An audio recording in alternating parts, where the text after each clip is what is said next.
ਇੱਕ ਵਕਤ ਸੀ ਜਦੋਂ ਪੰਜਾਬ ਦੇਸ਼ ਦਾ ਸਭ ਤੋਂ ਅਮੀਰ ਅਤੇ ਵਿਕਸਿਤ ਸੂਬਾ ਸੀ, ਪਰ ਇਸੇ ਅਮੀਰ ਅਤੇ ਵਿਕਸਿਤ ਸੂਬੇ ਨੇ ਅਜਿਹਾ ਕਾਲਾ ਦੌਰ ਵੀ ਵੇਖਿਆ ਜਦੋਂ ਸੂਬੇ ਦੇ ਕੁਝ ਨੌਜਵਾਨਾਂ ਨੇ ਹਥਿਆਰ ਚੁੱਕ ਲਏ। ਸਮਾਜ ਦੇ ਇੱਕ ਵਰਗ ਵੱਲੋਂ ਭਾਰਤ ਦੇਸ਼ ਤੋਂ ਵੱਖ ਇੱਕ ਵੱਖਰੇ ਦੇਸ਼ ਖਾਲਿਸਤਾਨ ਦੀ ਗੱਲ ਹੋਣ ਲੱਗੀ। ਖਾਲਿਸਤਾਨ ਸਮਰਥਕ ਨੌਜਵਾਨਾਂ ਵੱਲੋਂ ਖੂਨ ਖਰਾਬੇ ਦਾ ਵੀ ਸਹਾਰਾ ਲਿਆ ਗਿਆ, ਜਿਸ ਦਾ ਨਤੀਜਾ ਇਹ ਹੋਇਆ ਕਿ ਹਜ਼ਾਰਾਂ ਲੋਕਾਂ ਨੂੰ ਆਪਣੀ ਜਾਨ ਗਵਾਉਣੀ ਪਈ। ਅੱਤਵਾਦ ਦੇ ਇਸ ਕਾਲੇ ਦੌਰ ਦੇ ਜ਼ਖਮ ਅੱਜ ਵੀ ਅੱਲੇ ਨੇ, ਪਰ ਇਸ ਵਿਚਕਾਰ 2018-19 ਵਿੱਚ ਮੁੜ ਇਹ ਕੋਸ਼ਿਸ਼ ਹੋਣ ਲੱਗੀ ਕਿ ਪੰਜਾਬ ਨੂੰ ਭਾਰਤ ਤੋਂ ਵੱਖ ਕਰਕੇ ਵੱਖਰਾ ਦੇਸ਼ ਯਾਨੀ ਖਾਲਿਸਤਾਨ ਬਣਾਇਆ ਜਾਵੇ। ਇਸ ਵਾਰ ਇਹ ਕੋਸ਼ਿਸ਼ ਸਾਲਾਂ ਤੋਂ ਖਾਲਿਸਤਾਨ ਦਾ ਝੰਡਾ ਬੁਲੰਦ ਕਰਨ ਵਾਲੀਆਂ ਜਥੇਬੰਦੀਆਂ ਦੀ ਬਜਾਏ ਵਿਦੇਸ਼ੀ ਧਰਤੀ ਤੋਂ ਹੋਈ। ਵਿਦੇਸ਼ਾਂ ਵਿੱਚ ਬੈਠੇ ਪਾਕਿਸਤਾਨ ਦੇ ਕਠਪੁਤਲੀ ਬਣੇ ਸਿੱਖਸ ਫॉर ਜਸਟਿਸ ਨਾਮੀ ਸੰਸਥਾ ਦੇ ਕਾਰਕੁਨਾਂ ਵੱਲੋਂ ਅਜਿਹਾ ਕਰਕੇ ਪੰਜਾਬ ਨੂੰ ਮੁੜ ਉਸ ਕਾਲੇ ਦੌਰ ਵਿੱਚ ਧੱਕਣ ਦੀ ਕੋਸ਼ਿਸ਼ ਕੀਤੀ ਜਾ ਰਹੀ ਹੈ, ਜਿਸ ਤੋਂ ਉਹ ਅੱਜ ਤੱਕ ਪੂਰੀ ਤਰ੍ਹਾਂ ਬਾਹਰ ਨਹੀਂ ਆ ਸਕਿਆ।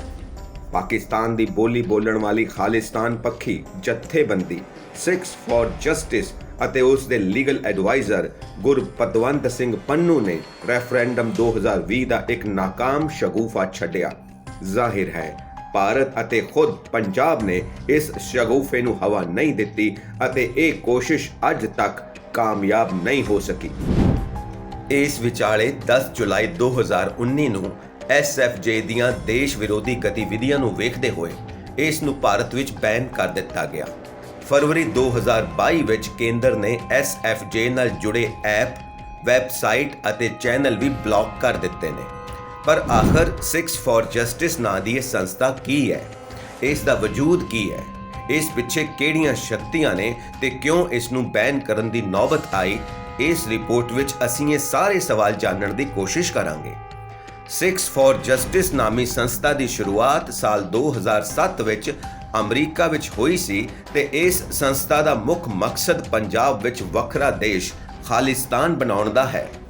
ਅਮਰੀਕਾ ਵਿੱਚ ਵਕੀਲ ਅਤੇ ਪੰਜਾਬ ਯੂਨੀਵਰਸਿਟੀ ਤੋਂ ਲਾਅ ਦੀ ਡਿਗਰੀ ਲੈ ਚੁੱਕਿਆ ਗੁਰਪਤਵੰਤ ਸਿੰਘ ਪੰਨੂ SFJ ਦਾ ਚਿਹਰਾ ਹੈ, ਜੋ ਲਗਾਤਾਰ ਸੁਰਖੀਆਂ ਵਿੱਚ ਬਣਿਆ ਰਹਿੰਦਾ ਹੈ। ਇਹ SFJ ਹੀ ਸੀ ਜਿਸ ਨੇ ਖਾਲਿਸਤਾਨ ਦੀ ਮੰਗ ਕਰਦਿਆਂ ਰੈਫਰੈਂਡਮ 2020 ਦਾ ਨਾਅਰਾ ਦਿੱਤਾ ਸੀ। ਪੰਜਾਬ ਵਿੱਚ ਸੰਨ 2022 ਦੀਆਂ ਵਿਧਾਨ ਸਭਾ ਚੋਣਾਂ ਦੌਰਾਨ PM ਦੀ ਸੁਰੱਖਿਆ 'ਚ ਕੁਤਾਹੀ ਦੇ ਮਾਮਲੇ ਦੌਰਾਨ ਵੀ SFJ ਦਾ ਨਾਂ ਖੂਬ ਚਰਚਾ ਵਿੱਚ ਰਿਹਾ। SFJ ਨੇ PM ਦੇ ਦੌਰੇ ਤੋਂ ਪਹਿਲਾਂ ਹੀ ਉਹਨਾਂ ਨੂੰ ਜੁੱਤੀ ਵਿਖਾਉਣ ਵਾਲੇ ਨੂੰ ਇਨਾਮ ਦੇਣ ਦਾ ਐਲਾਨ ਕੀਤਾ ਸੀ। ਵਾਹਿਗੁਰੂ ਜੀ ਕਾ ਖਾਲਸਾ, ਵਾਹਿਗੁਰੂ ਜੀ ਕੀ ਫਤਿਹ। ਮੋਦੀ ਤੇ ਭਾਰਤੀ ਹਕੂਮਤ ਸੁਣ ਲੈ, ਅੱਜ 5 ਜਨਵਰੀ ਪੰਜਾਬ ਦੇ ਵਿੱਚ ਆਜ਼ਾਦ ਖਾਲਿਸਤਾਨ ਰੈਫਰੈਂਡਮ ਦੀ ਮੁਹਿੰਮ ਉਦੋਂ ਸ਼ੁਰੂ ਹੋ ਗਈ ਜਦੋਂ ਤਿਰੰਗੇ ਵਾਲੇ ਪੰਜਾਬ ਨੂੰ ਛੱਡ ਕੇ ਦਿੱਲੀ ਵਾਪਸ ਪਹੁੰਚ ਗਏ ਤੇ ਖੰਡੇ ਤੇ ਕੇਸਰੀ ਵਾਲਿਆਂ ਨੇ ਅੱਜ ਉਸ ਜਗ੍ਹਾ ਤੋਂ ਮੋਦੀ ਦੇਸ਼ ਦਾ ਪ੍ਰਧਾਨ ਮੰਤਰੀ ਨੰਗੇ ਪੈਰੀ ਵਾਪਸ ਪਹੁੰਚਾ ਦਿੱਤਾ। ਪੰਜਾਬ ਆਜ਼ਾਦੀ ਵੱਲ ਚੱਲ ਚੁੱਕਾ ਹੈ। ਇਸ ਦਾ ਫੈਸਲਾ ਅੱਜ ਪੰਜਾਬ ਨੇ ਕੀਤਾ ਹੈ ਔਰ ਮੋਦੀ ਤੇ ਦੇਸ਼ ਸੁਣ ਲੈ। ਇੰਦਰਾ ਗਾਂਧੀ ਹਥਿਆਰਾਂ ਨਾਲ ਆਈ ਸੀ, ਹਥਿਆਰਾਂ ਨਾਲ ਮੋੜ ਦਿੱਤੀ। ਤੁਸੀਂ ਅੱਜ ਦਹਿਸ਼ਤਗਰਦੀ ਪੰਜਾਬ ਦੇ ਵਿੱਚ ਕਰਨ ਆਏ ਸੀ, ਪਰ ਪੰਜਾਬ ਨੇ ਸ਼ਾਂਤਮਈ ਢੰਗ ਨਾਲ ਮੋੜਿਆ। ਖਾਲਿਸਤਾਨ ਰੈਫਰੈਂਡਮ ਦੀ ਮੁਹਿੰਮ ਵੋਟਾਂ ਦੀ ਮੁਹਿੰਮ ਵੋਟਾਂ ਦੀ ਹੈ, ਬੰਬਾਂ ਦੀ ਨਹੀਂ ਹੈ। ਇਹਨਾਂ ਵੋਟਾਂ ਰਾਹੀਂ ਅਸੀਂ ਪੰਜਾਬ ਨੂੰ ਭਾਰਤ ਦੇ ਕਬਜ਼ੇ ਚੋਂ ਆਜ਼ਾਦ ਕਰਾਉਣਾ ਹੈ। ਪੰਜਾਬ ਨੇ ਅੱਜ ਮੋਹਰ ਲਾਤੀ ਹੈ ਇਸ ਗੱਲ ਤੇ ਕਿ ਆਉਣ ਵਾਲੇ ਸਮੇਂ ਦੇ ਵਿੱਚ ਅਸੈਂਬਲੀ ਚੋਣਾਂ ਦੇ ਬਰਾਬਰ ਖਾਲਿਸਤਾਨ ਰੈਫਰੈਂਡਮ ਦੀ ਮੁਹਿੰਮ ਚੱਲੇਗੀ ਤੇ ਜਿਹੜੀ ਵੀ ਰਾਜਨੀਤਿਕ ਪਾਰਟੀ, ਚਾਹੇ ਉਹ ਕਾਂਗਰਸ ਚੰਨੀ ਹੈ, ਚਾਹੇ ਉਹ ਸਿੱਧੂ ਹੈ, ਚਾਹੇ ਉਹ BJP ਹੈ, ਚਾਹੇ ਇਹ ਝਾੜੂ ਵਾਲੇ ਹੈ, ਜਿਹੜਾ ਕੇਸਰੀ ਦੇ ਖਿਲਾਫ ਖੜਿਆ ਉਹਦੇ ਤੇ ਖੰਡੇ ਦੀ ਮੋਹਰ ਲੱਗੇਗੀ ਤੇ ਤਿਰੰਗੇ ਵਾਲੇ ਜਾਣਗੇ ਦਿੱਲੀ। ਵਾਹਿਗੁਰੂ ਜੀ ਕਾ ਖਾਲਸਾ, ਵਾਹਿਗੁਰੂ ਜੀ ਕੀ ਫਤਿਹ।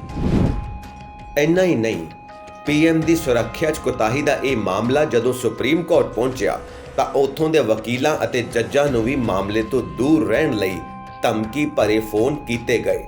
10:41 पर सुबह एक यूनाइटेड किंगडम नंबर 447418365564 से मैंने कॉल रिसीव किया और जो कॉलर था वो कॉलर जो पीएम सिक्योरिटी ब्रीच है उसकी रिस्पॉन्सिबिलिटी ले रहा था और साथ ही साथ वो थ्रेटनिंग वे में कॉल थी और उस कॉल में ये कहा गया था कि जो कुछ भी प्राइम मिनिस्टर के साथ हुआ वो उसकी रिस्पॉन्सिबिलिटी ले रहे हैं। बाद में पता चला कि ऐसी कॉल कम से कम 100 से 200 लॉयर्स को आई हुई हैं जिनमें उन्होंने उसकी रिस्पॉन्सिबिलिटी लेते हुए कहा कि जो हियरिंग चल रही है उस हियरिंग को रोक दिया जाए। देखिए होता क्या है कि जब मैटर ऑलरेडी इतना सेंसिटिव मैटर जिसमें पीएम सिक्योरिटी ब्रीच का मामला चल रहा हो और जिसमें ऑलरेडी सुप्रीम कोर्ट सुनवाई कर रही हो, रिटायर्ड जज की के अगुवाई में कमेटी का गठन किया हो, तो मैं समझता हूं कि ऐसे समय पर कॉल आना और तब जब सिख फॉर जस्टिस जो एक बैंड टेररिस्ट ऑर्गेनाइजेशन है उसका हेड गुरुपतवंत सिंह पन्नू एक वीडियो रिलीज करके और उसकी रिस्पॉन्सिबिलिटी लेता है और खालिस्तान रेफरेंडम की बात करता है और उसके पहले भी डिस्टॉर्टेड मैप दिखा करके अगर हम देखें तो डिस्टॉर्टेड मैप दिखा करके भी भारत का उसने खालिस्तान रेफरेंडम की बात किया था। तो मैं समझता हूं कि ऐसे समय पर पीएम की जब सिक्योरिटी ब्रीच हुई हो, इस कॉल का आना, कुछ वोकल लॉयर्स को कॉल का आना, मैं समझता हूं कि जो कुछ भी हुआ है उसके पीछे एक प्री प्लान्ड कॉन्स्पिरेसी है, एक षड्यंत्र है और वो षड्यंत्र के तहत पीएम की सिक्योरिटी भी ब्रीच हुई है। तो इस कॉल को ऐसे लाइटली नहीं लेना चाहिए। मैं समझता हूं सिक्योरिटी एजेंसीज को इसको इन्वेस्टिगेट करना चाहिए और जो कॉलर है और वो षड्यंत्र के तहत पीएम की सिक्योरिटी भी ब्रीच हुई है। तो इस कॉल को ऐसे लाइटली नहीं लेना चाहिए। मैं समझता हूं सिक्योरिटी एजेंसीज को इसको इन्वेस्टिगेट करना चाहिए और जो कॉलर है उस कॉलर को कहां से नंबर मिला, एक साथ कैसे नंबर मिला, पिक एंड चूज नहीं हो सकता, रैंडम नहीं हो सकता। सेलेक्टेड लॉयर्स को कॉल करना, मान के चले गए डायरेक्टरी से नंबर मिला भी है तो वो डायरेक्टरी से नंबर सेलेक्टेड लॉयर्स को, उन्हीं नेशनलिस्ट लॉयर्स को कॉल करना, ये साबित करता है कि वो प्री प्लान्ड कॉन्स्पिरेसी का हिस्सा है और इसकी थॉरो इन्वेस्टिगेशन होनी चाहिए। ਇਸ ਤੋਂ ਪਹਿਲਾਂ ਦੇਸ਼ ਵਿੱਚ ਨਵੰਬਰ 2019 ਤੋਂ ਸ਼ੁਰੂ ਹੋ ਕੇ ਕਰੀਬ 1 ਸਾਲ ਤੱਕ ਚੱਲੇ ਕਿਸਾਨਾਂ ਦੇ ਅੰਦੋਲਨ ਨੂੰ ਵੀ ਐਸਐਫਜੇ ਨੇ ਖੂਬ ਕੈਚ ਕਰਨ ਦੀ ਕੋਸ਼ਿਸ਼ ਕੀਤੀ। ਐਸਐਫਜੇ ਦੀਆਂ ਇਹਨਾਂ ਗਤੀਵਿਧੀਆਂ ਨੂੰ ਵੇਖਦੇ ਹੋਏ ਭਾਰਤ ਸਰਕਾਰ ਨੇ ਦੇਸ਼ ਦੀ ਸੁਰੱਖਿਆ ਲਈ ਕੁਝ ਬਦਲਾਅ ਕਰਨ ਦੀ ਸੋਚੀ। ਸਰਕਾਰ ਵੱਲੋਂ ਸਖਤੀ ਵਧਾਉਣ ਲਈ ਸਾਲ 2019 ਵਿੱਚ ਗੈਰ ਕਾਨੂੰਨੀ ਗਤੀਵਿਧੀਆਂ ਰੋਕਥਾਮ ਐਕਟ 1967 ਵਿੱਚ ਸੋਧ ਕੀਤੀ ਗਈ, ਜਿਸ ਵਿੱਚ ਕੁਝ ਅਜਿਹੀਆਂ ਤਜਵੀਜ਼ਾਂ ਨੂੰ ਸ਼ਾਮਿਲ ਕੀਤਾ ਗਿਆ ਜਿਸ ਨਾਲ ਕੇਂਦਰ ਸਰਕਾਰ ਅੱਤਵਾਦ ਦਾ ਨਾਅਰਾ ਦੇਣ ਵਾਲੇ ਵਿਅਕਤੀਆਂ ਅਤੇ ਸੰਸਥਾਵਾਂ ਨੂੰ ਬਿਨਾਂ ਕਿਸੇ ਤੈਅਸ਼ੁਦਾ ਪ੍ਰਕਿਰਿਆ ਦੇ ਬੈਨ ਕਰ ਸਕਦੀ ਹੈ ਅਤੇ ਉਸ ਉੱਪਰ ਐਕਸ਼ਨ ਲੈ ਸਕਦੀ ਹੈ। ਗੈਰ ਕਾਨੂੰਨੀ ਗਤੀਵਿਧੀਆਂ ਰੋਕਥਾਮ ਐਕਟ ਯਾਨੀ UAPA ਆਖਿਰ ਕੀ ਹੈ ਅਤੇ ਇਸ ਅੰਦਰ ਅਜਿਹੀਆਂ ਕਿਹੜੀਆਂ ਤਜਵੀਜ਼ਾਂ ਨੇ ਜਿਨ੍ਹਾਂ ਨੂੰ ਜੋੜਿਆ ਗਿਆ, ਇਹ ਸਮਝਣ ਦੀ ਕੋਸ਼ਿਸ਼ ਕਰਦੇ ਹਾਂ। ਗੈਰ ਕਾਨੂੰਨੀ ਗਤੀਵਿਧੀਆਂ ਰੋਕਥਾਮ ਕਾਨੂੰਨ 1967 ਇੱਕ ਅਜਿਹਾ ਕਾਨੂੰਨ ਹੈ ਜੋ ਵਿਅਕਤੀਆਂ ਅਤੇ ਜਥੇਬੰਦੀਆਂ ਵੱਲੋਂ ਕੀਤੀਆਂ ਗਈਆਂ ਗੈਰ ਕਾਨੂੰਨੀ ਗਤੀਵਿਧੀਆਂ ਦੀ ਰੋਕਥਾਮ ਨਾਲ ਸੰਬੰਧਿਤ ਹੈ। 2019 ਵਿੱਚ ਇਸ ਕਾਨੂੰਨ ਵਿੱਚ ਕੀਤੀ ਗਈ ਤਾਜ਼ਾ ਸੋਧ ਕੇਂਦਰ ਸਰਕਾਰ ਨੂੰ ਇਹ ਅਧਿਕਾਰ ਦਿੰਦੀ ਹੈ ਕਿ ਉਹ ਇੱਕ ਵਿਅਕਤੀ ਨੂੰ ਅੱਤਵਾਦੀ ਦੇ ਰੂਪ ਵਿੱਚ ਨਾਮਜ਼ਦ ਕਰਨ ਤੋਂ ਬਾਅਦ ਉਸ ਦੇ ਯਾਤਰਾ ਕਰਨ ਤੇ ਪਾਬੰਦੀ ਲਗਾ ਸਕਦੀ ਹੈ ਅਤੇ ਉਸ ਦੀ ਜਾਇਦਾਦ ਵੀ ਸੀਲ ਕਰ ਸਕਦੀ ਹੈ। ਸਾਲ 1967 ਵਿੱਚ ਲਿਆਂਦੇ ਗਏ ਇਸ ਕਾਨੂੰਨ ਦਾ ਮੁੱਖ ਮੰਤਵ ਭਾਰਤ ਦੀ ਅਖੰਡਤਾ ਤੇ ਏਕਤਾ ਨੂੰ ਚੁਣੌਤੀ ਦੇਣ ਵਾਲੀਆਂ ਗਤੀਵਿਧੀਆਂ ਤੇ ਰੋਕ ਲਗਾਉਣ ਲਈ ਸਰਕਾਰ ਨੂੰ ਜ਼ਿਆਦਾ ਅਧਿਕਾਰ ਦੇਣਾ ਸੀ। ਦਰਅਸਲ ਅਜਿਹੇ ਕਈ ਅਪਰਾਧ ਸਨ ਜਿਨ੍ਹਾਂ ਦਾ IPC ਵਿੱਚ ਜ਼ਿਕਰ ਨਹੀਂ ਸੀ। ਇਸ ਲਈ 1967 ਵਿੱਚ ਇਸ ਦੀ ਲੋੜ ਮਹਿਸੂਸ ਕੀਤੀ ਗਈ ਅਤੇ ਇਹ ਕਾਨੂੰਨ ਲਿਆਂਦਾ ਗਿਆ। ਇਸ ਵਿੱਚ 2019 ਤੋਂ ਪਹਿਲਾਂ ਇਸ ਕਾਨੂੰਨ ਵਿੱਚ 2004, 2008 ਅਤੇ 2012 ਵਿੱਚ ਸੋਧ ਕੀਤੀ ਗਈ ਸੀ। ਸਰਕਾਰ ਨੇ ਤਾਂ ਸਖਤੀ ਵਧਾਉਣ ਲਈ UAPA ਵਿੱਚ ਸੋਧ ਕਰ ਦਿੱਤੀ, ਪਰ ਐਕਟ ਵਿੱਚ ਜੋੜੀਆਂ ਗਈਆਂ ਤਜਵੀਜ਼ਾਂ ਦਾ ਵਿਰੋਧ ਵੀ ਹੋਇਆ ਕਿਉਂਕਿ ਇਹ ਕਾਨੂੰਨ ਕੇਂਦਰ ਸਰਕਾਰ ਨੂੰ ਵਿਆਪਕ ਸ਼ਕਤੀਆਂ ਦਿੰਦਾ ਹੈ। ਇਸ ਦੇ ਪਿੱਛੇ ਤਰਕ ਇਹ ਹੈ ਕਿ ਇਹ ਕਾਨੂੰਨ ਵਿਅਕਤੀ ਦੀ ਆਜ਼ਾਦੀ ਦੇ ਅਧਿਕਾਰ ਦੀ ਉਲੰਘਣਾ ਕਰਦਾ ਹੈ। ਇਸ ਨੂੰ ਵਿਅਕਤੀ ਦੇ ਸਨਮਾਨ, ਕਰੀਅਰ ਅਤੇ ਜੀਵਿਕਾ ਲਈ ਨਾ ਪੂਰਾ ਹੋਣ ਵਾਲੇ ਨੁਕਸਾਨ ਦੇ ਰੂਪ ਵਿੱਚ ਵੀ ਵੇਖਿਆ ਜਾਂਦਾ ਹੈ। ਦਰਅਸਲ ਐਕਟ ਦੇ ਸੈਕਸ਼ਨ 35 ਅਤੇ 36 ਤਹਿਤ ਬਿਨਾਂ ਕਿਸੇ ਤੈਅਸ਼ੁਦਾ ਪ੍ਰਕਿਰਿਆ ਦੀ ਪਾਲਣਾ ਕੀਤੇ ਸਰਕਾਰ ਕਿਸੇ ਵੀ ਵਿਅਕਤੀ ਜਾਂ ਜਥੇਬੰਦੀ ਨੂੰ ਅੱਤਵਾਦੀ ਐਲਾਨ ਸਕਦੀ ਹੈ, ਬਸ਼ਰਤੇ ਸਰਕਾਰ ਨੂੰ ਜੇਕਰ ਇਸ ਗੱਲ ਦਾ ਪੂਰਾ ਯਕੀਨ ਹੋਵੇ ਕਿ ਉਹ ਸਿੱਧੇ ਜਾਂ ਅਸਿੱਧੇ ਤੌਰ ਤੇ ਅੱਤਵਾਦ ਵਿੱਚ ਸ਼ਾਮਿਲ ਹੈ। ਕਿਸੇ ਅੱਤਵਾਦੀ ਗਤੀਵਿਧੀ ਨੂੰ ਅੰਜਾਮ ਦੇਣਾ, ਉਸ ਵਿੱਚ ਸ਼ਾਮਿਲ ਹੋਣਾ, ਅੱਤਵਾਦ ਦੀ ਤਿਆਰੀ ਕਰਨਾ, ਉਸ ਨੂੰ ਸਮਰਥਨ ਦੇਣਾ ਜਾਂ ਹੋਰ ਕਿਸੇ ਵੀ ਤਰੀਕੇ ਨਾਲ ਦਹਿਸ਼ਤਵਾਦ ਦੀ ਦੁਨੀਆ ਨਾਲ ਜੁੜਨਾ ਦਹਿਸ਼ਤਗਰਦ ਐਲਾਨੇ ਜਾਣ ਦਾ ਆਧਾਰ ਬਣ ਸਕਦਾ ਹੈ। ਉਧਰ ਸਾਡੇ ਕ੍ਰਿਮੀਨਲ ਜਸਟਿਸ ਸਿਸਟਮ ਤਹਿਤ ਕਿਸੇ ਮੁਲਜ਼ਮ ਨੂੰ ਉਦੋਂ ਤੱਕ ਬੇਕਸੂਰ ਸਮਝਿਆ ਜਾਂਦਾ ਹੈ ਜਦੋਂ ਤੱਕ ਉਸ ਖਿਲਾਫ ਦੋਸ਼ ਸਾਬਿਤ ਨਾ ਹੋ ਜਾਣ। ਇਹ ਸੰਵਿਧਾਨ ਤੋਂ ਮਿਲੇ ਮੁੱਢਲੇ ਅਧਿਕਾਰਾਂ ਦੇ ਵੀ ਖਿਲਾਫ ਹੈ। ਦਿਲਚਸਪ ਹੈ ਕਿ ਕਿਸੇ ਵਿਅਕਤੀ ਨੂੰ ਕਦੋਂ ਅੱਤਵਾਦੀ ਕਰਾਰ ਦਿੱਤਾ ਜਾ ਸਕਦਾ ਹੈ। ਅਜਿਹਾ ਜਾਂਚ ਦੌਰਾਨ ਤੈਅ ਕੀਤਾ ਜਾ ਸਕਦਾ ਹੈ ਜਾਂ ਉਸ ਤੋਂ ਬਾਅਦ, ਜਾਂ ਸੁਣਵਾਈ ਦੇ ਦੌਰਾਨ, ਜਾਂ ਗ੍ਰਿਫਤਾਰੀ ਤੋਂ ਪਹਿਲਾਂ। ਇਹਨਾਂ ਸਵਾਲਾਂ ਦਾ ਜਵਾਬ UAPA ਨਹੀਂ ਦਿੰਦਾ। ਸਿਰਫ ਯਕੀਨ ਦੀ ਬੁਨਿਆਦ ਤੇ ਹੀ ਕਿਸੇ ਨੂੰ ਦਹਿਸ਼ਤਗਰਦ ਐਲਾਨਿਆ ਜਾ ਸਕਦਾ ਹੈ। ਅਜਿਹਾ ਵੀ ਮੰਨਿਆ ਜਾਂਦਾ ਹੈ ਕਿ ਰਾਜਨੀਤਿਕ ਅਤੇ ਵਿਚਾਰਕ ਵਿਰੋਧੀਆਂ ਨੂੰ ਵੀ ਇਸ ਦਾ ਨਿਸ਼ਾਨਾ ਬਣਾਇਆ ਜਾ ਸਕਦਾ ਹੈ। ਖੈਰ, ਵਿਰੋਧ ਦੇ ਬਾਵਜੂਦ ਇਹ ਕਾਨੂੰਨ ਦੇਸ਼ ਵਿੱਚ ਲਾਗੂ ਹੈ ਅਤੇ 15 ਮਾਰਚ 2022 ਨੂੰ ਹੀ ਲੋਕ ਸਭਾ ਵਿੱਚ ਕੇਂਦਰੀ ਗ੍ਰਹਿ ਰਾਜ ਮੰਤਰੀ ਨੇ UAPA ਐਕਟ ਤਹਿਤ ਸਾਲ 2020 ਵਿੱਚ तमाम ਸੂਬਿਆਂ ਅੰਦਰ ਦਰਜ ਹੋਏ ਕੇਸਾਂ ਦਾ ਵੇਰਵਾ ਦਿੱਤਾ ਹੈ, ਜਿਸ ਮੁਤਾਬਿਕ ਸਾਲ 2020 ਵਿੱਚ ਦੇਸ਼ ਵਿੱਚ UAPA ਤਹਿਤ ਕੁੱਲ 1321 ਲੋਕਾਂ ਨੂੰ ਗ੍ਰਿਫਤਾਰ ਕੀਤਾ ਗਿਆ। 223 ਲੋਕ ਜ਼ਮਾਨਤ ਤੇ ਬਾਹਰ ਨੇ, 80 ਲੋਕਾਂ ਨੂੰ ਸਜ਼ਾ ਸੁਣਾਈ ਗਈ ਹੈ ਤੇ 116 ਨੂੰ ਬਰੀ ਕੀਤਾ ਗਿਆ। ਇਹਨਾਂ ਵਿੱਚ ਸਭ ਤੋਂ ਵੱਧ 361 ਕੇਸ ਉੱਤਰ ਪ੍ਰਦੇਸ਼ ਵਿੱਚ ਦਰਜ ਹੋਏ ਨੇ, ਜਿਸ ਤੋਂ ਬਾਅਦ 346 ਮਾਮਲਿਆਂ ਨਾਲ ਜੰਮੂ ਕਸ਼ਮੀਰ ਦੂਜੇ ਨੰਬਰ ਤੇ ਆਉਂਦਾ ਹੈ। ਪੰਜਾਬ ਵਿੱਚ UAPA ਤਹਿਤ 44 ਕੇਸ ਦਰਜ ਹੋਏ ਨੇ। ਇਸ ਤੋਂ ਇਲਾਵਾ ਗੋਆ, ਗੁਜਰਾਤ, ਹਿਮਾਚਲ ਪ੍ਰਦੇਸ਼, ਮੱਧ ਪ੍ਰਦੇਸ਼, ਮਿਜ਼ੋਰਮ, ਉੜੀਸਾ, ਰਾਜਸਥਾਨ, ਸਿੱਕਮ, ਤੇਲੰਗਾਨਾ ਤੇ ਉੱਤਰਾਖੰਡ ਵਿੱਚ UAPA ਤਹਿਤ ਇੱਕ ਵੀ ਕੇਸ ਸਾਲ 2020 ਵਿੱਚ ਦਰਜ ਨਹੀਂ ਹੋਇਆ। ਕੇਂਦਰ ਸ਼ਾਸਤ ਪ੍ਰਦੇਸ਼ਾਂ ਦੀ ਗੱਲ ਕਰੀਏ ਤਾਂ ਇੱਥੇ ਦਿੱਲੀ ਅਤੇ ਜੰਮੂ ਕਸ਼ਮੀਰ ਨੂੰ ਛੱਡ ਕੇ ਕਿਤੇ ਵੀ ਸਾਲ 2020 ਵਿੱਚ UAPA ਦਾ ਕੋਈ ਕੇਸ ਦਰਜ ਨਹੀਂ ਹੋਇਆ। ਇਹਨਾਂ ਵਿੱਚ ਚੰਡੀਗੜ੍ਹ ਵੀ ਸ਼ਾਮਿਲ ਹੈ। UAPA ਤਹਿਤ ਸਰਕਾਰ ਨੂੰ ਮਿਲੀਆਂ ਸ਼ਕਤੀਆਂ ਤੋਂ ਬਾਅਦ ਤੁਸੀਂ ਇਹ ਐਕਟ ਤਹਿਤ ਅੱਤਵਾਦ ਅਤੇ ਅੱਤਵਾਦੀ ਦੀ ਪਰਿਭਾਸ਼ਾ ਵੀ ਜ਼ਰੂਰ ਜਾਣਨਾ ਚਾਹੋਗੇ। UAPA ਦੇ ਸੈਕਸ਼ਨ 15 ਮੁਤਾਬਿਕ ਭਾਰਤ ਦੀ ਏਕਤਾ, ਅਖੰਡਤਾ, ਸੁਰੱਖਿਆ ਅਤੇ ਆਰਥਿਕ ਸੁਰੱਖਿਆ ਨੂੰ ਸੰਕਟ ਵਿੱਚ ਪਾਉਣ ਜਾਂ ਸੰਕਟ ਵਿੱਚ ਪਾਉਣ ਦੀ ਸੰਭਾਵਨਾ ਦੇ ਇਰਾਦੇ ਨਾਲ ਕੋਈ ਵੀ ਕੰਮ, ਜਨਤਾ ਜਾਂ ਜਨਤਾ ਦੇ ਕਿਸੇ ਤਬਕੇ ਵਿੱਚ ਦਹਿਸ਼ਤ ਫੈਲਾਉਣ ਜਾਂ ਦਹਿਸ਼ਤ ਫੈਲਾਉਣ ਦੀ ਸੰਭਾਵਨਾ ਦੇ ਇਰਾਦੇ ਨਾਲ ਕੀਤਾ ਗਿਆ ਕੋਈ ਵੀ ਕੰਮ, ਬੇਸ਼ੱਕ ਉਹ ਭਾਰਤ ਵਿੱਚ ਕੀਤਾ ਜਾਵੇ ਜਾਂ ਵਿਦੇਸ਼ ਵਿੱਚ, ਉਹ ਅੱਤਵਾਦ ਹੈ। ਇਸ ਪਰਿਭਾਸ਼ਾ ਵਿੱਚ ਬੰਬ ਧਮਾਕਿਆਂ ਤੋਂ ਲੈ ਕੇ ਜਾਲੀ ਨੋਟਾਂ ਦੇ ਕਾਰੋਬਾਰ ਤੱਕ ਸ਼ਾਮਿਲ ਨੇ। ਅੱਤਵਾਦ ਅਤੇ ਅੱਤਵਾਦੀ ਦੀ ਸਪਸ਼ਟ ਪਰਿਭਾਸ਼ਾ ਦੇਣ ਦੀ ਬਜਾਏ UAPA ਐਕਟ ਵਿੱਚ ਸਿਰਫ ਇੰਨਾ ਹੀ ਕਿਹਾ ਗਿਆ ਹੈ ਕਿ ਇਹਨਾਂ ਦੇ ਅਰਥ ਸੈਕਸ਼ਨ 15 ਵਿੱਚ ਦਿੱਤੀ ਗਈ ਅੱਤਵਾਦੀ ਕਾਰਜ ਦੀ ਪਰਿਭਾਸ਼ਾ ਮੁਤਾਬਿਕ ਹੋਣਗੇ। ਸੈਕਸ਼ਨ 35 ਵਿੱਚ ਇਸ ਦੇ ਅੱਗੇ ਵੱਧ ਕੇ ਸਰਕਾਰ ਨੂੰ ਇਹ ਹੱਕ ਦਿੱਤਾ ਗਿਆ ਕਿ ਕਿਸੇ ਵਿਅਕਤੀ ਜਾਂ ਸੰਗਠਨ ਨੂੰ ਮੁਕੱਦਮੇ ਦਾ ਫੈਸਲਾ ਹੋਣ ਤੋਂ ਪਹਿਲਾਂ ਹੀ ਅੱਤਵਾਦੀ ਕਰਾਰ ਦੇ ਸਕਦੀ ਹੈ। ਇਹ ਪੂਰੀ ਤਰ੍ਹਾਂ ਨਾਲ ਸਰਕਾਰ ਦੀ ਮਰਜ਼ੀ ਤੇ ਨਿਰਭਰ ਕਰਦਾ ਹੈ ਕਿ ਇਹ ਕਿਸੇ ਨੂੰ ਵੀ ਅੱਤਵਾਦੀ ਕਰਾਰ ਦੇ ਸਕਦੀ ਹੈ। ਉਹਨਾਂ ਨੂੰ ਸਿਰਫ ਅਨਲੌਫੁਲ ਐਕਟੀਵਿਟੀਜ਼ ਪ੍ਰੀਵੈਂਸ਼ਨਲ ਟ੍ਰਿਬਿਊਨਲ ਦੇ ਸਾਹਮਣੇ ਇਸ ਫੈਸਲੇ ਨੂੰ ਵਾਜਬ ਠਹਿਰਾਉਣਾ ਹੁੰਦਾ ਹੈ। ਜੁਲਾਈ 2019 ਵਿੱਚ ਭਾਰਤ ਸਰਕਾਰ ਵੱਲੋਂ SFJ ਨੂੰ UAPA ਤਹਿਤ ਬੈਨ ਜਥੇਬੰਦੀ ਐਲਾਨਿਆ ਗਿਆ ਸੀ। ਇਸ ਵਿੱਚ SFJ ਵੱਲੋਂ ਖਾਲਿਸਤਾਨ ਦੀ ਮੰਗ ਨੂੰ ਲੈ ਕੇ ਚਲਾਏ ਗਏ ਰੈਫਰੈਂਡਮ 2020 ਨੂੰ ਆਧਾਰ ਬਣਾਇਆ ਗਿਆ ਸੀ। ਰੈਫਰੈਂਡਮ ਅਤੇ ਇਸ ਨਾਲ ਜੁੜੀਆਂ ਹੋਰ ਕਿਹੜੀਆਂ ਗਤੀਵਿਧੀਆਂ ਨੂੰ ਇਸ ਫੈਸਲੇ ਦਾ ਆਧਾਰ ਬਣਾਇਆ ਗਿਆ, ਉਹ ਵੀ ਤੁਹਾਨੂੰ ਦੱਸਦੇ ਹਾਂ। 10 ਜੁਲਾਈ 2019 ਨੂੰ ਕੇਂਦਰ ਸਰਕਾਰ ਵੱਲੋਂ ਜਾਰੀ ਕੀਤੀ ਗਈ ਨੋਟੀਫਿਕੇਸ਼ਨ ਮੁਤਾਬਿਕ SFJ ਉਹਨਾਂ ਗਤੀਵਿਧੀਆਂ ਵਿੱਚ ਸ਼ਾਮਿਲ ਹੈ ਜੋ ਦੇਸ਼ ਦੀ ਅਖੰਡਤਾ ਅਤੇ ਸੁਰੱਖਿਆ ਲਈ ਨੁਕਸਾਨਦੇਹ ਨੇ। ਸਰਕਾਰ ਵੱਲੋਂ ਕਿਹਾ ਗਿਆ,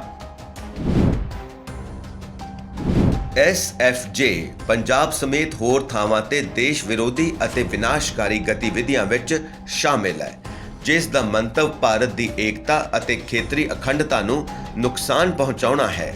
ਐਸਐਫਜੇ ਦੇ ਦਹਿਸ਼ਤਗਰਦੀ ਜਥੇਬੰਦੀਆਂ ਅਤੇ ਐਕਟਿਵਿਸਟਾਂ ਨਾਲ ਕਰੀਬੀ ਸੰਬੰਧ ਨੇ ਅਤੇ ਇਹ ਭਾਰਤ ਦੀ ਹੱਦ ਤੋਂ ਬਾਹਰ ਇੱਕ ਪ੍ਰਭੂ ਸੱਤਾ ਸੰਪੰਨ ਖਾਲਿਸਤਾਨ ਬਣਾਉਣ ਲਈ ਪੰਜਾਬ ਅਤੇ ਹੋਰਨਾਂ ਥਾਵਾਂ ਤੇ ਵੱਖਵਾਦ ਅਤੇ ਵੱਖਵਾਦ ਦੇ ਹਿੰਸਕ ਰੂਪ ਦਾ ਸਮਰਥਨ ਕਰ ਰਿਹਾ ਹੈ। ਐਸਐਫਜੇ ਭਾਰਤੀ ਖੇਤਰ ਦੇ ਇੱਕ ਹਿੱਸੇ ਨੂੰ ਭਾਰਤ ਤੋਂ ਵੱਖ ਕਰਨ ਲਈ ਚੱਲ ਰਹੀਆਂ ਗਤੀਵਿਧੀਆਂ ਨੂੰ ਉਤਸ਼ਾਹਿਤ ਕਰ ਰਿਹਾ ਹੈ ਅਤੇ ਮਦਦ ਵੀ ਕਰ ਰਿਹਾ ਹੈ। ਇਸ ਦੇ ਨਾਲ ਹੀ ਭਾਰਤ ਦੀ ਪ੍ਰਭੂ ਸੱਤਾ ਅਤੇ ਖੇਤਰੀ ਅਖੰਡਤਾ ਨੂੰ ਭੰਗ ਕਰਨ ਦੇ ਇਰਾਦੇ ਵਾਲੀਆਂ ਗਤੀਵਿਧੀਆਂ ਅਤੇ ਬਿਆਨਬਾਜ਼ੀਆਂ ਵਿੱਚ ਸ਼ਾਮਿਲ ਹੋ ਕੇ ਭਾਰਤ ਅਤੇ ਹੋਰ ਥਾਵਾਂ ਤੇ ਇਸ ਮਕਸਦ ਲਈ ਲੜ ਰਹੇ ਵੱਖਵਾਦੀ ਸਮੂਹਾਂ ਦਾ ਸਮਰਥਨ ਕਰ ਰਿਹਾ ਹੈ। ਕੇਂਦਰ ਸਰਕਾਰ ਨੇ ਅੱਗੇ ਕਿਹਾ ਕਿ ਜੇਕਰ ਐਸਐਫਜੇ ਦੀਆਂ ਗੈਰ ਕਾਨੂੰਨੀ ਗਤੀਵਿਧੀਆਂ ਨੂੰ ਤੁਰੰਤ ਨਾ ਰੋਕਿਆ ਗਿਆ ਜਾਂ ਕੰਟਰੋਲ ਨਾ ਕੀਤਾ ਗਿਆ ਤਾਂ ਸੰਭਵ ਹੈ ਕਿ ਐਸਐਫਜੇ ਕਾਨੂੰਨ ਦੁਆਰਾ ਸਥਾਪਿਤ ਕੀਤੀ ਗਈ ਸਰਕਾਰ ਨੂੰ ਅਸਥਿਰ ਕਰਕੇ ਭਾਰਤੀ ਸੰਘ ਦੇ ਖੇਤਰ ਵਿੱਚੋਂ ਖਾਲਿਸਤਾਨ ਰਾਸ਼ਟਰ ਨੂੰ ਬਾਹਰ ਕੱਢਣ ਦੀਆਂ ਕੋਸ਼ਿਸ਼ਾਂ ਸਮੇਤ ਆਪਣੀਆਂ ਵਿਨਾਸ਼ਕਾਰੀ ਗਤੀਵਿਧੀਆਂ ਨੂੰ ਤੇਜ਼ ਕਰ ਸਕਦਾ ਹੈ। ਭਾਰਤੀ ਸੰਘ ਤੋਂ ਰਾਜ ਦੇ ਵੱਖਰੇਵੇਂ ਦਾ ਵਿਰੋਧ ਕਰਦੇ ਹੋਏ ਖਾਲਿਸਤਾਨ ਦੇ ਵੱਖ ਹੋਣ ਦੀ ਵਕਾਲਤ ਜਾਰੀ ਰੱਖੇ, ਦੇਸ਼ ਦੀ ਖੇਤਰੀ ਅਖੰਡਤਾ ਅਤੇ ਸੁਰੱਖਿਆ ਲਈ ਪੱਖਪਾਤੀ ਰਾਸ਼ਟਰ ਵਿਰੋਧੀ ਅਤੇ ਵੱਖਵਾਦੀ ਭਾਵਨਾਵਾਂ ਦਾ ਪ੍ਰਚਾਰ ਜਾਰੀ ਰੱਖੇ, ਵੱਖਵਾਦੀ ਅੰਦੋਲਨਾਂ ਨੂੰ ਵਧਾਉਂਦਾ ਹੈ, ਖਾੜਕੂਵਾਦ ਦਾ ਸਮਰਥਨ ਕਰਦਾ ਹੈ ਅਤੇ ਦੇਸ਼ ਵਿੱਚ ਹਿੰਸਾ ਨੂੰ ਭੜਕਾਉਂਦਾ ਹੈ। ਨੋਟੀਫਿਕੇਸ਼ਨ ਦੇ ਨਾਲ-ਨਾਲ ਕੇਂਦਰ ਸਰਕਾਰ ਨੇ ਟ੍ਰਿਬਿਊਨਲ ਨੂੰ ਐਸਐਫਜੇ ਬਾਰੇ ਇੱਕ ਨੋਟ ਵੀ ਪੇਸ਼ ਕੀਤਾ ਸੀ, ਜਿਸ ਵਿੱਚ ਉਸ ਦੇ ਪਿਛੋਕੜ, ਉਦੇਸ਼ਾਂ, ਗਤੀਵਿਧੀਆਂ ਅਤੇ ਸਹਿਯੋਗੀਆਂ ਦਾ ਵੇਰਵਾ ਦਿੱਤਾ ਗਿਆ ਸੀ। ਨਾਲ ਹੀ ਪੰਜਾਬ ਅਤੇ ਉੱਤਰਾਖੰਡ ਵਿੱਚ ਦਰਜ ਕੇਸਾਂ ਸਣੇ ਐਸਐਫਜੇ ਦੇ ਸੰਚਾਲਕਾਂ ਅਤੇ ਹੈਂਡਲਰਾਂ ਖਿਲਾਫ NIA ਵੱਲੋਂ ਦਰਜ ਕੇਸਾਂ ਦਾ ਵੀ ਵੇਰਵਾ ਸੀ। ਇਹ ਵੀ ਕਿਹਾ ਗਿਆ ਸੀ ਕਿ ਐਸਐਫਜੇ ਦੀ ਭਾਰਤ ਵਿੱਚ ਕੋਈ ਹੋਂਦ ਨਹੀਂ ਹੈ, ਪਰ ਇਸ ਦੇ ਮੋਡਿਊਲ ਅਤੇ ਭਾਰਤ ਵਿਚਲੀ ਗਤੀਵਿਧੀਆਂ ਨੂੰ ਵਿਦੇਸ਼ਾਂ ਵਿੱਚ ਬੈਠੇ ਹੈਂਡਲਰ ਚਲਾ ਰਹੇ ਨੇ। ਹਾਲ ਹੀ ਵਿੱਚ ਕੌਮੀ ਜਾਂਚ ਏਜੰਸੀ NIA ਦੀ 3 ਮੈਂਬਰੀ ਕਮੇਟੀ ਨੇ ਕੈਨੇਡਾ ਜਾ ਕੇ ਉੱਥੋਂ ਦੇ ਅਧਿਕਾਰੀਆਂ ਦੇ ਸਾਹਮਣੇ ਵੀ ਅਪੀਲ ਕੀਤੀ ਸੀ ਕਿ ਭਾਰਤ ਵਾਂਗ ਉਹਨਾਂ ਦੇ ਦੇਸ਼ ਵਿੱਚ ਵੀ ਸਿੱਖਸ ਫਾਰ ਜਸਟਿਸ ਨੂੰ ਅੱਤਵਾਦੀ ਜਥੇਬੰਦੀ ਐਲਾਨਿਆ ਜਾਵੇ। ਕੇਂਦਰ ਸਰਕਾਰ ਵੱਲੋਂ ਜਾਰੀ ਇਸ ਨੋਟ ਵਿੱਚ ਐਸਐਫਜੇ ਦੇ ਮਕਸਦ ਦਾ ਵੀ ਵੇਰਵਾ ਦਿੱਤਾ ਗਿਆ। ਇਸ ਮੁਤਾਬਿਕ ਐਸਐਫਜੇ ਮੌਜੂਦਾ ਸਮੇਂ ਵਿੱਚ ਸੋਸ਼ਲ ਮੀਡੀਆ ਦੇ ਨਾਲ-ਨਾਲ ਜ਼ਮੀਨੀ ਪੱਧਰ ਤੇ ਰੈਫਰੈਂਡਮ 2020 ਦਾ ਪ੍ਰੋਪੇਗੈਂਡਾ ਚਲਾ ਰਹੀ ਹੈ। ਅਜਿਹਾ ਪ੍ਰਚਾਰ ਅਮਰੀਕਾ ਅਤੇ ਹੋਰ ਅਜਿਹੇ ਦੇਸ਼ਾਂ ਵਿੱਚ ਕੀਤਾ ਜਾ ਰਿਹਾ ਹੈ ਜਿੱਥੇ ਸਿੱਖ ਵੱਡੀ ਤਾਦਾਦ ਵਿੱਚ ਨੇ। ਅਜਿਹਾ ਕਰਕੇ ਭਾਰਤ ਵਿਰੁੱਧ ਅਸੰਤੋਸ਼ ਫੈਲਾਇਆ ਜਾ ਰਿਹਾ ਹੈ। ਇਸ ਮਕਸਦ ਲਈ www.referendum2020.org ਨਾਮੇ ਇੱਕ ਵੈਬਸਾਈਟ ਵੀ ਲਾਂਚ ਕੀਤੀ ਗਈ ਜੋ ਪੂਰੀ ਤਰ੍ਹਾਂ ਨਾਲ ਖਾਲਿਸਤਾਨ ਪੱਖੀ ਅਤੇ ਭਾਰਤ ਵਿਰੋਧੀ ਪੋਸਟਾਂ ਨਾਲ ਭਰੀ ਹੋਈ ਹੈ। ਵੈਬਸਾਈਟ ਵਿੱਚ ਪੰਜਾਬ ਰੈਫਰੈਂਡਮ 2020 FRO ਖਾਲਿਸਤਾਨ ਦੀ ਕੈਪਸ਼ਨ ਲਿਖੀ ਹੋਈ ਹੈ ਅਤੇ ਪੰਜਾਬ ਰੈਫਰੈਂਡਮ 2020 ਅਤੇ ਖਾਲਿਸਤਾਨ ਦੇ ਲੋਗੋ ਲਗਾਏ ਗਏ ਨੇ। ਇਸ ਤੋਂ ਇਲਾਵਾ ਭਾਰਤ ਦੀ ਖੇਤਰੀ ਵਿਭਿੰਨਤਾ ਨੂੰ ਪ੍ਰਭਾਵਿਤ ਕਰਦੇ ਸਟਾਪ ਇੰਡੀਅਨ ਟੈਰਰਿਜ਼ਮ ਅਤੇ free Punjab and Indian occupation ਦੇ ਸਿਰਲੇਖ ਹੇਠ ਪੋਸਟਰ ਲਗਾਏ ਗਏ ਨੇ। ਇਹ ਵੈਬਸਾਈਟ ਪੰਜਾਬ ਦੇ ਲੋਕਾਂ ਲਈ ਅੰਤਰਰਾਸ਼ਟਰੀ ਕਾਨੂੰਨ ਅਧੀਨ ਸਵੈ ਨਿਰਣੇ ਦੇ ਅਧਿਕਾਰ ਦਾ ਪ੍ਰਚਾਰ ਕਰਦੀ ਹੈ ਤੇ ਇਹ ਦਾਅਵਾ ਕਰਦੀ ਹੈ ਕਿ ਪੰਜਾਬੀ ਸਾਂਝੀ ਭਾਸ਼ਾ ਹੈ ਅਤੇ ਪੰਜਾਬ ਵਿੱਚ ਸਿੱਖ ਪ੍ਰਮੁੱਖ ਨੇ। ਉਹਨਾਂ ਨੂੰ ਭਾਸ਼ਾ ਅਤੇ ਧਰਮ ਦੇ ਆਧਾਰ ਤੇ ਸਵੈ ਨਿਰਣੇ ਦਾ ਅਧਿਕਾਰ ਹੈ। ਇਸ ਤਰ੍ਹਾਂ ਇਹ ਰਾਸ਼ਟਰੀ ਏਕਤਾ ਲਈ ਪੱਖਪਾਤੀ ਦੋਸ਼ਾਂ ਅਤੇ ਦਾਅਵਿਆਂ ਦਾ ਕਾਰਨ ਬਣਦੇ ਹਨ। ਵੈਬਸਾਈਟ www.referendum2020.org ਵਿੱਚ ਲਿਖਤੀ ਸਮੱਗਰੀ ਦੇ ਨਾਲ-ਨਾਲ ਦਿੱਤੀਆਂ ਗਈਆਂ ਤਸਵੀਰਾਂ ਭਾਰਤ ਸੰਘ ਤੋਂ ਪੰਜਾਬ ਨੂੰ ਵੱਖ ਕਰਨ ਲਈ ਸਿੱਖ ਕੌਮ ਨੂੰ ਭੜਕਾਉਣ ਵਾਲੀ ਹੈ। ਵੈਬਸਾਈਟ ਤੇ ਰੈਫਰੈਂਡਮ 2020 ਲਈ ਐਸਐਫਜੇ ਨੂੰ ਫੰਡ ਦੇਣ ਦਾ ਲਿੰਕ ਵੀ ਜਾਰੀ ਕੀਤਾ ਗਿਆ ਤਾਂ ਜੋ ਭਾਰਤ ਅਤੇ ਵਿਦੇਸ਼ਾਂ ਵਿੱਚ ਇਸ ਦੀਆਂ ਵਿਨਾਸ਼ਕਾਰੀ ਗਤੀਵਿਧੀਆਂ ਨੂੰ ਵਧਾਇਆ ਜਾ ਸਕੇ। ਇਹ ਵੈਬਸਾਈਟ ਰੈਫਰੈਂਡਮ 2020 ਨਾਲ ਸੰਬੰਧਿਤ ਐਸਐਫਜੇ ਦੀਆਂ ਸਾਰੀਆਂ ਗਤੀਵਿਧੀਆਂ ਬਾਰੇ ਸਮੱਗਰੀ ਪ੍ਰਦਾਨ ਕਰਦੀ ਹੈ ਅਤੇ ਇਸ ਦਾ ਸਮਰਥਨ ਕਰਨ ਵਾਲੇ ਬੈਨਰ, ਪਲੇਕਾਰਡ, ਪੋਸਟਰ, ਖਾਲਿਸਤਾਨ ਦੇ ਝੰਡੇ, ਟੀ-ਸ਼ਰਟ ਡਿਜ਼ਾਈਨ ਅੱਗੇ ਅਤੇ ਪਿੱਛੇ ਵਗੈਰਾ ਨੂੰ ਡਾਊਨਲੋਡ ਕਰਨ ਦੇ ਲਿੰਕ ਪ੍ਰਦਾਨ ਕਰਦੀ ਹੈ। ਇਹ IPC ਦੀਆਂ ਧਾਰਾਵਾਂ 153A ਅਤੇ 153B ਦੇ ਅਧੀਨ ਆਉਂਦਾ ਹੈ। ਕੇਂਦਰ ਸਰਕਾਰ ਦੇ ਇਸ ਨੋਟ ਵਿੱਚ SFJ ਦੀਆਂ ਕੁਝ ਗਤੀਵਿਧੀਆਂ ਦਾ ਵੀ ਵਿਸਤਾਰ ਵਿੱਚ ਵੇਰਵਾ ਦਿੱਤਾ ਗਿਆ ਹੈ, ਜਿਸ ਮੁਤਾਬਿਕ 12 ਅਗਸਤ 2018 ਨੂੰ SFJ ਵੱਲੋਂ ਸਿੱਖਾਂ 'ਚ ਭਾਰਤ ਵਿਰੁੱਧ ਅਸੰਤੋਸ਼ ਪੈਦਾ ਕਰਨ ਦੇ ਇਰਾਦੇ ਨਾਲ ਰੈਫਰੈਂਡਮ 2020 ਤੇ ਲੰਡਨ ਡੈਕਲੇਰੇਸ਼ਨ ਦਾ ਆਯੋਜਨ ਕੀਤਾ ਗਿਆ, ਜਿੱਥੇ UK ਅਤੇ ਹੋਰਨਾਂ ਦੇਸ਼ਾਂ ਤੋਂ ਆਏ 1200 ਤੋਂ 1500 ਦੇ ਕਰੀਬ ਸਿੱਖਾਂ ਨੇ ਭਾਗ ਲਿਆ। 14 ਅਪ੍ਰੈਲ 2019 ਨੂੰ SFJ ਨੇ ਪਾਕਿਸਤਾਨ ਦੇ ਗੁਰਦੁਆਰਾ ਸ਼੍ਰੀ ਪੰਜਾ ਸਾਹਿਬ ਤੋਂ ਰੈਫਰੈਂਡਮ ਮੁਹਿੰਮ ਦੇ ਦੌਰਾਨ ਮਦਦ ਕਰਨ ਲਈ ਵਲੰਟੀਅਰਸ ਦੇ ਇੱਕ ਟੀਮ 2020 ਦੀ ਰਜਿਸਟ੍ਰੇਸ਼ਨ ਵੀ ਸ਼ੁਰੂ ਕੀਤੀ। SFJ ਨੇ ਇਸ ਮੌਕੇ ਗੁਰਦੁਆਰਾ ਸ਼੍ਰੀ ਪੰਜਾ ਸਾਹਿਬ ਦਰਸ਼ਨ ਕਰਨ ਵਾਲੇ ਸਿੱਖਾਂ ਨੂੰ ਯਾਤਰਾ ਦੇ ਖਰਚਿਆਂ ਦੀ ਭਰਪਾਈ ਕਰਨ ਦੀ ਵੀ ਪੇਸ਼ਕਸ਼ ਕੀਤੀ ਸੀ। ਇਸ ਵੱਲੋਂ ਐਲਾਨ ਕੀਤਾ ਗਿਆ ਕਿ ਨਵੰਬਰ 2019 ਵਿੱਚ ਸ਼੍ਰੀ ਕਰਤਾਰਪੁਰ ਸਾਹਿਬ ਵਿਖੇ ਸ਼੍ਰੀ ਗੁਰੂ ਨਾਨਕ ਦੇਵ ਜੀ ਦੇ 550ਵੇਂ ਪ੍ਰਕਾਸ਼ ਪਰਵ ਨਾਲ ਸੰਬੰਧਿਤ ਜਸ਼ਨਾਂ ਦੇ ਨਾਲ-ਨਾਲ ਹੋਣ ਵਾਲੇ ਖਾਲਿਸਤਾਨ 2020 ਕਨਵੈਨਸ਼ਨ ਵਿੱਚ ਸ਼ਾਮਿਲ ਹੋਣ ਲਈ ਭਾਰਤ ਦੇ 10,000 ਸਿੱਖ ਸ਼ਰਧਾਲੂਆਂ ਨੂੰ ਸਪਾਂਸਰ ਕਰੇਗਾ। ਇਸ ਤੋਂ ਬਾਅਦ SFJ ਨੇ ਖਾਲਸਾ ਦੀਵਾਨ ਗੁਰਦੁਆਰਾ ਸਾਹਿਬ ਹਾਂਗਕਾਂਗ ਸਮੇਤ ਦੁਨੀਆ ਭਰ ਦੀਆਂ ਹੋਰਨਾਂ ਥਾਵਾਂ ਤੇ ਵਲੰਟੀਅਰਸ ਦੀ ਆਨਲਾਈਨ ਰਜਿਸਟ੍ਰੇਸ਼ਨ ਸ਼ੁਰੂ ਕੀਤੀ ਤਾਂ ਜੋ ਭਾਰਤ ਵਿਰੁੱਧ ਵਿਨਾਸ਼ਕਾਰੀ ਗਤੀਵਿਧੀਆਂ ਵਿੱਚ ਤੇਜ਼ੀ ਲਿਆਂਦੀ ਜਾ ਸਕੇ। SFJ ਨੇ ਕੈਲੀਫੋਰਨੀਆ, ਟੋਰਾਂਟੋ ਅਤੇ ਨਿਊਯਾਰਕ ਵਿੱਚ ਫੰਡ ਇਕੱਠਾ ਕਰਨ ਵਾਲੀਆਂ ਕਾਨਫਰੰਸਾਂ ਦਾ ਆਯੋਜਨ ਕੀਤਾ। ਇਨ੍ਹਾਂ ਮੁਹਿੰਮਾਂ ਵਿੱਚ ਪ੍ਰਵਾਸੀਆਂ, ਖਾਸ ਕਰ ਸਿੱਖ ਨੌਜਵਾਨਾਂ ਦੀ ਸ਼ਮੂਲੀਅਤ ਨੂੰ ਯਕੀਨੀ ਬਣਾਉਣ ਲਈ SFJ ਨੇ ਖਾਲਿਸਤਾਨ ਅਤੇ ਰੈਫਰੈਂਡਮ 2020 ਤੇ ਇੱਕ ਮੀਟਿੰਗ ਦਾ ਆਯੋਜਨ ਕੀਤਾ, ਜਿਸ ਵਿੱਚ ਯੂਥ ਨੂੰ ਉਹਨਾਂ ਦੇ ਪੰਜਾਬ ਆਧਾਰਿਤ ਦੋਸਤਾਂ ਅਤੇ ਰਿਸ਼ਤੇਦਾਰਾਂ ਦੀ ਮਦਦ ਨਾਲ ਗੈਰ ਕਾਨੂੰਨੀ ਗਤੀਵਿਧੀਆਂ ਵਿੱਚ ਸ਼ਾਮਿਲ ਹੋਣ ਲਈ ਉਕਸਾਇਆ ਗਿਆ। 7 ਨਵੰਬਰ 2018 ਨੂੰ ਗੁਰਪਤਵੰਤ ਸਿੰਘ ਪੰਨੂ ਨੇ ਨਵੀਂ ਦਿੱਲੀ ਵਿੱਚ ਅਮਰੀਕੀ ਰਾਜਦੂਤ ਨੂੰ ਪੱਤਰ ਲਿਖ ਕੇ ਪੰਜਾਬ ਵਿੱਚ ਰੈਫਰੈਂਡਮ 2020 ਮੁਹਿੰਮ ਨਾਲ ਜੁੜੇ ਕਾਰਕੁਨਾਂ ਖਿਲਾਫ ਸਰਕਾਰ ਵੱਲੋਂ ਕੀਤੇ ਗਏ ਕਾਰਜਾਂ ਦੀ ਸ਼ਿਕਾਇਤ ਕੀਤੀ। ਸ਼ਾਂਤਮਈ ਪ੍ਰਚਾਰਕਾਂ ਨੂੰ ਦਹਿਸ਼ਤਗਰਦ ਦਾ ਲੇਬਲ ਲਗਾ ਕੇ ਉਹਨਾਂ ਵਿਰੁੱਧ ਝੂਠੇ ਕੇਸ ਪਾ ਕੇ ਦਹਿਸ਼ਤ ਫੈਲਾਈ ਜਾ ਰਹੀ ਹੈ। ਗੁਰਪਤਵੰਤ ਸਿੰਘ ਪੰਨੂ ਨੇ 13 ਜਨਵਰੀ 2019 ਨੂੰ ਇਸਲਾਮਾਬਾਦ ਵਿੱਚ ਚੀਨ ਦੇ ਅੰਬੈਸਡਰ ਨੂੰ ਵੀ ਪੱਤਰ ਲਿਖਿਆ, ਜਿਸ ਵਿੱਚ ਉਸਨੇ ਕਰਾਚੀ 'ਚ ਚੀਨੀ ਕਾਉਂਸਲੇਟ ਤੇ ਹੋਏ ਧਮਾਕੇ ਵਿੱਚ ਭਾਰਤੀ ਖੁਫੀਆ ਏਜੰਸੀ ਦੀ ਸ਼ਮੂਲੀਅਤ ਦਾ ਝੂਠਾ ਇਲਜ਼ਾਮ ਲਾਇਆ। ਫਰਵਰੀ 2019 ਵਿੱਚ SFJ ਨੇ ਸੋਸ਼ਲ ਮੀਡੀਆ ਪੋਸਟਾਂ ਰਾਹੀਂ ਪੰਜਾਬ ਦੇ ਉਹਨਾਂ ਅਧਿਆਪਕਾਂ ਨੂੰ ਰੈਫਰੈਂਡਮ 2020 ਨੂੰ ਸਕੂਲਾਂ ਕਾਲਜਾਂ ਵਿੱਚ ਉਤਸ਼ਾਹਿਤ ਕਰਨ ਲਈ ਭੜਕਾਇਆ, ਜੋ ਉੱਚੇ ਮਿਹਨਤਾਨੇ ਅਤੇ ਬਿਹਤਰ ਸੇਵਾ ਸ਼ਰਤਾਂ ਦੀ ਮੰਗ ਨੂੰ ਲੈ ਕੇ ਵਿਰੋਧ ਪ੍ਰਦਰਸ਼ਨ ਕਰ ਰਹੇ ਸਨ। ਉਸ ਨੇ ਕਿਹਾ ਕਿ ਸਰਕਾਰ ਵਿੱਚ ਤਬਦੀਲੀ ਨਾਲ ਉਹਨਾਂ ਦੇ ਮੁੱਦੇ ਹੱਲ ਨਹੀਂ ਹੋਣਗੇ ਅਤੇ ਆਜ਼ਾਦੀ ਹੀ ਇਹ ਸੁਨਿਸ਼ਚਿਤ ਕਰਨ ਦਾ ਇਕਲੌਤਾ ਹੱਲ ਹੈ ਕਿ ਉਹਨਾਂ ਦੀਆਂ ਤਨਖਾਹਾਂ ਨੂੰ ਵਿਕਸਿਤ ਦੇਸ਼ਾਂ ਦੇ ਬਰਾਬਰ ਲਿਆਂਦਾ ਜਾਵੇ। UK ਆਧਾਰਿਤ SFJ ਸੰਚਾਲਕ ਦਪਿੰਦਰਜੀਤ ਸਿੰਘ ਸੋਸ਼ਲ ਮੀਡੀਆ ਰਾਹੀਂ ਭਾਰਤ ਵਿੱਚ ਰੈਫਰੈਂਡਮ 2020 ਦਾ ਪ੍ਰਚਾਰ ਕਰਨ ਵਾਲੇ SFJ ਦੇ ਫੇਸਬੁੱਕ ਪੇਜ ਤੇ ਪਾਬੰਦੀ ਨੂੰ ਰੋਕਣ ਲਈ ਭਾਰਤ ਆਧਾਰਿਤ SFJ ਸਮਰਥਕਾਂ, ਸੰਚਾਲਕਾਂ ਨੂੰ ਉਕਸਾਉਂਦਾ ਰਿਹਾ ਹੈ। ਅਜਿਹੀਆਂ ਹੀ ਕਈ ਹੋਰ ਗਤੀਵਿਧੀਆਂ ਦਾ ਜ਼ਿਕਰ ਕੇਂਦਰ ਸਰਕਾਰ ਦੀ ਨੋਟੀਫਿਕੇਸ਼ਨ ਵਿੱਚ ਮਿਲਦਾ ਹੈ। ਬਹਰਹਾਲ ਇਸ ਪੂਰੀ ਸਾਜ਼ਿਸ਼ ਵਿਚਕਾਰ ਕੇਂਦਰ ਸਰਕਾਰ ਨੇ SFJ ਅਤੇ ਖਾਲਿਸਤਾਨ ਦਾ ਸਮਰਥਨ ਕਰਨ ਵਾਲੀਆਂ ਅਜਿਹੀਆਂ तमाम ਜਥੇਬੰਦੀਆਂ ਤੇ ਲਗਾਤਾਰ ਨਜ਼ਰ ਰੱਖੀ ਹੋਈ ਹੈ ਅਤੇ ਵਿਰੋਧ ਦੇ ਬਾਵਜੂਦ UAPA ਕਾਨੂੰਨ ਅੱਜ ਵੀ ਦੇਸ਼ ਵਿੱਚ ਲਾਗੂ ਹੈ ਅਤੇ ਸਰਕਾਰ ਨੂੰ तमाम ਵਿਆਪਕ ਸ਼ਕਤੀਆਂ ਪ੍ਰਦਾਨ ਕਰਦਾ ਹੈ। Bureau report, news dateline.